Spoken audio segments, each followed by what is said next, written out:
No nagu treener ütles, et kolmveerand aega mängisite võrdselt. Lõpus läksid tugevamad ikkagi eest ära, et räägi natuke mängust. No täpselt ma ei oska nagu kokku võtta, aga lihtsalt see Essa pool oli väga hea meie poolt. Lihtsalt kaotasime ainult 2 punktiga. Võib-olla lihtsalt see pikem pink nagu neil on see trump. Ja võitlesime kõvasti ja lihtsalt lõpus vajusime ära kahjuks. Lõpus vastased panid üle välja pressi päris kõvasti, et see lõhkus teie mänguga ära. Ma ei usu, et nagu see väga otsustas. Lihtsalt nad on tugevamad meist, võime ju öelda. Räägi, see oli sinu esimene mäng nüüd siin klubis, et kuidas rahule jäid? Ma olen kõikide nende poistega koos mänginud enam, nii et mingit emotsiooni eriti ei ole. Ma tunnen kõiki väga hästi ja treenerid tunnen väga hästi ja kõik on hea. Super meeskond.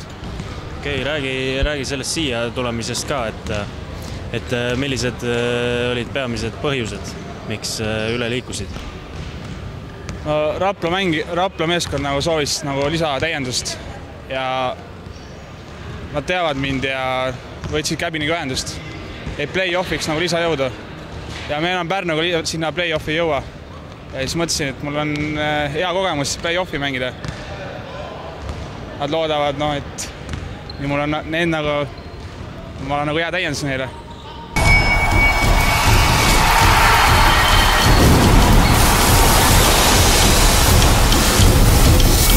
Triobet.